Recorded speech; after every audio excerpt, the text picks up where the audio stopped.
ЛТР каналында жаңылыктар маалымат кызматы, студияда мен Кубат Кубанычбек уулу. Саламатсыздарбы? Кече саат 16-лар чамасында катуу жааган жамгырдан улам Жумгал районундагы Бештерек айылында сел жүрдү. Өзгөчө Кырдаалдар министрлигинин маалыматтарына караганда, жаратылыштын бул кырсыгынан үйлөр жабырланган эмес. Бирок айда аянттарына жана кээ бир жол участкаларына зыян болду. Учурда аларды калыбына келтирүү жумуштары колго алынып, кооптуу делинген аймактарга тиешелүү техникалар тартылды. Ошондой эле атайын түзүлгөн комиссия келтирилген чыгымдарды эсептеп, ага жараша жер үлүштөрү жабыркаган дыйкандарга үрөндөрдөн, күйүүчү майлардан жана айдап себүү техникаларына жардамдарды бермекчи. Ушундай эле жаан-чачындар Нарын облусунун башка да райондорунда болгон. Бактыга жараша аларда Жумгалдагыдай көрүнүш орун алган жок. Антсе ат башы жана Нарын райондорунда бийик тоолуу айылдарына кар түшүп, малчылардын түйшүктөрүн көбөйттү. Окшам топ тарабынан жеринде кароо жүргүзүлүп, жыйынтыгында ошо 7 турак жайын короо сарайларына суу кирген фактылары аныкталды. Кеше сел каптоонун кесепетин жоюуга чейик айыл өкмөтүнүн өзүнүн күч каражаттары тартылып, бүгүнкү күндө тиешелүү иш-чаралар жүргүзүлүүдө. 13 май күнү күтүлүп жаткан нөшөрлүү жаан-чачынга байланыштуу Ош жана Жалал Абад облустарынын тоолуу жана тоо этектериндеги райондорунда сел жүрүшү мүмкүн.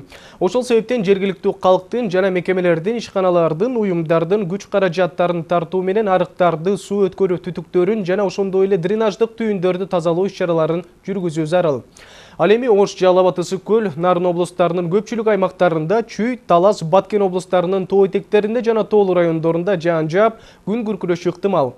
Бийик тоолуу райондордо кар жаашы күтүлөт. Мындай туруксуз аба ырайы айыл чарба иштерин, автоунаа энергетика жана коммуналдык кызматтардын ишин жана жайыттарда малдык кармоону кыйындатат. Сузак районунда сабалган 2 жаштагы кыздын энеси 27 жаштагы Альбина Бишкекке учуп келет. Бул тууралуу ал Борбордогу маалымат агенттигинин берине билдирди. Анын айтымында ал Москвага 27 январда учуп кеткен, таттуу чыгаруучу цехте идиш жуугуч болуп орношкон. Ал 5 жана 2 жашар кыздарын Сузактагы өгөй энесине таштап кеткен. Кичүү кызымдын тили чыга элек, улуу кызым менен сүйлөшкөндө ал эч качан өгөй энесинин үйүндө капа болгону тууралуу айтчу эмес. Кызым ооруканага түшкөндө жакындары мага чалып, кыздын сабалбагандыгын, ал өзү жыгылып кеткенин айтышты. Мен Кыргызстанга барам, деди ал.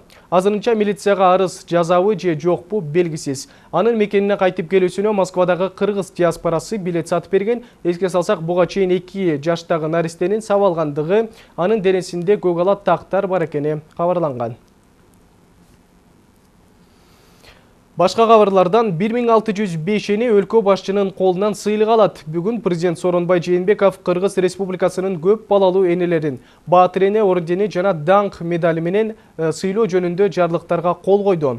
Документтин негизинде 7 жана андан көп баланы толук кандуу тарбиялаган 1135 эне Баатыр эне ордени, 6 баланы толук кандуу тарбиялаган 470 эне медали менен сыйланат. Жарлыктар кол коюлган күндөн тартып күчүнө кирет. Толук тизими менен президенттин расмий сайтынан таанышууга болот. Белгилей кетсек, энелер күнү Кыргызстанда жыл сайын май айынын 3-чү жекшембисинде белгиленет. Акыркы 3 жылдын жыйынтыгы боюнча Кытай Эл Республикасы Кыргызстандын башка мамлекеттер менен товар жүгүртүү чөйрөсүндө 1-чи орунду ээлеп келет. Бул тууралуу Кыргызстан-Кытай эксперттик аналитикалык диалог форумунун жүрүшүндө Тышкы иштер министринин орун басары Нурлан Абдрахманов билдирди. Ал маалымдагандай 2018 жылы эки өлкөнүн ортосунда товар жүгүртүү алгач 2 миллиард АКШ доллардан ашкан. Аны менен бирге түз алып келүү инвестициялардын келишими 245 миллион доллардан ашат. Эки тараптуу кызматташууда эң маанилүү жана келечектүү багыттар инфраструктура, транспорт, энергетика, кайра иштетүү, тоо кен газуу жана суу КР чек ара кызматташуусу болуп саналат, дейт ал.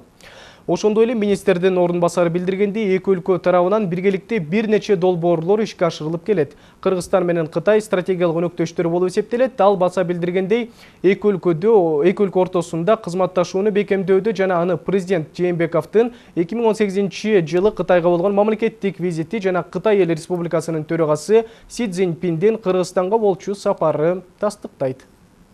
Китай и Кыргызстан имеют историю. Бүгүнкү күндө Кыргыз-Кытай мамилеси ар тараптуу кызматташуу деңгээлинде. Бул абдан маанилүү. Айрыкча президент Сооронбай Жээнбековдун Кытайга болгон визитинен кийин Жээнбеков ал жакта Кытай Эл Республикасынын төрагасы Си Цзиньпин менен жолугуп бардык маселелерди сүйлөштү. Кыргызстан менен Кытайдын ортосундагы кызматташтыкты алдыга жылдырууга бардык негиздер бар. Биз бир алкак бир жолду биргеликте курабыз. Демилге Кыргызстан үчүн чоң мүмкүнчүлүк. Андан сырткары биз ШКУга мүчөбүз. Бул уюм менен биздин тыгызым алабыз бар. Кыргыз-Кытай мамилесинин келечеги кең экенин көрүп турам. Коопсуз шаар долбоорунун алкагында Борбор калаадагы 19 кесилишке камералар орнотулду. Алар 14 майдан тартып иштей баштайт. Бул тууралуу байланыш жана маалымат технологиялары боюнча мамлекеттик комитеттен билдиришти. Камералар орнотулган даректер. Эбесов ауыл көчөлөрү. Дэн Сяопин проспекти Алыкулов көчөсү. Дэн Сяопин проспекти Садыгалиев көчөсү. Бөкөнбаев Жашквардия бульвары. Фучик көчөсү Май куюучу жай. Сүйөркулов Байтик Баатыр. Чүй проспекти Шопоков. Сүйөркулов Юнусалиев. Айтматов Ахунбаев. Жибек жолу проспекти Лермонтов. Ауэзов Чүй проспекти. Толстой көчөсү Жашквардия бульвары. Толстой Бакаев көчөлөрү. Алыкулов Өмүр Акунов. Ахунбаев Тыналиев. Айтматов Масалиев, Горький Айтматов, Токумбаев 7 апрель, Айтматов Семетей көчөлөрү. Кыргызстанда 2 ай аралыгында жол кыймылынын эрежелерин бузууда төлөнгөн айыппулдун эсебинен бюджетке 57 миллион сомдон ашуун каражат түштү. Бул тууралуу жол кыймылынын коопсуздугун көзөмөлдөө башкы башкармалыгынан билдиришти. Коопсуз шаар долбоору өлкө аймагында 12 февралдан баштап ишке кирген. Ал эми эреже бузгандарга каттар 4 марттан тарта жеткириле баштаган. Долбоор ишке киргенден баштап 98 миңден ашуун эреже бузуу катталган. 40 миңге жакын айдоочу айыппул төлөдү. Бүгүнкү күндө азыркы акыркы маалымат боюнча жалпысынан 557 миллион 716 миң 985 сом айып салынган. Жол эрежеси бузуулар 303 миң 844 жол эрежеси катталынган. Чыгарылган токтом жалпысынан болсо 152 миң 648 токтом чыгарылган. Азыр жол эрежеси бузуу боюнча где-то 40-50%ке чейин жол эрежесин баары айдоочулар уже сактап айдап атышат. Ошто билишет, камералар орнотулганга ошого байланыштуу. Ош шаарында ак халачандардын тобу бейтаптарды бекер дарылоодо. Мындай саламаттыкты тиш дарыгерлери ыйык Рамазан айында 30 күндүк орозодо соопчулук жасоо менен түшүндүрүүдө. Максат аз камсыз болгон үй бүлөлөргө, жарандарга жакындан жардам көрсөтүп, тиштерин дарылап берүү. Врачтардын айтымында тиш адамдын ден соолугу үчүн өтө маанилүү ролду аткарат. Тиштер таза болсо, ооз көңдөйүндө зыяндуу микробтор жоголот. Эгер ооруган тиштерди убагында дарылатпаса, анда ооздогу ар кандай микробтор тамак аркылуу адамдын ички органдарына өтөт. Кайрымдуулук жөрөлгө Бишкекте башталып, бардык аймактарга жайылып, социалдык жактан аз камсыз үй бүлөлөргө биринчи кезекте кабыл алынууда. Учурда акысыз тиш дарылатууга кезек күткөндөр көп болгондуктан аны июнь айына чейин узартуу каралууда. Начар үй бүлөлөр деле өтө көп экен. Анан 15 күндүн ичинде ошо азыркы ошо башталгандан азыркы учурга чейин уже записьтерибиз толуп калды. Рамазан ичи ар бир саатка адам жазылган уже. Эми мүмкүн болушунча сжатый график кылдык, что канча көбүрөөк адам эмне кылсак, лечение кылсак, ошончо көбүрөөк сооп иштеп калайлы деп. Балбан Каныбек Жолчубеков Украинада өткөн грек-рим күрөшү боюнча эл аралык турнирде алтын байгеге ээ болду.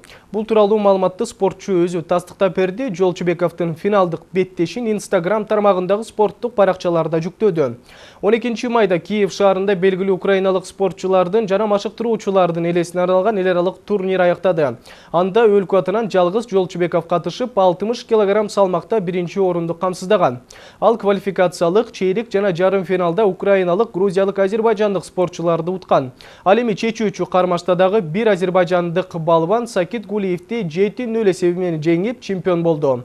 Каныбек Жолчубеков грек-рим күрөшү боюнча студенттер арасында дүйнөнүн 2 жолку чемпиону, чоңдор боюнча Азия чемпиону.